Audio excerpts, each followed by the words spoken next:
Okay, so one unique thing about my desk, I think, is really just my desk as itself. A lot of people don't know this, but I started the agency from my kitchen table. And that's a common question I get asked. Did I buy the agency? You know, how I came about having an agency at my age, etc.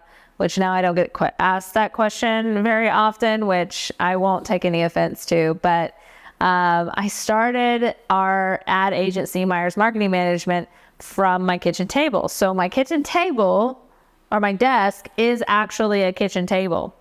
It's not the kitchen table that I had back then. It's a West Elm kitchen table. But my desk is a kitchen table. And one other unique factor about my desk is I have these really cool dice that one of our friends made for us. They're made out of wood. I don't remember the wood. I'm sure he would be very disappointed in that. But yeah, they're kind of like a fidget, but they're made out of wood and they're just always on my desk. It's kind of unique.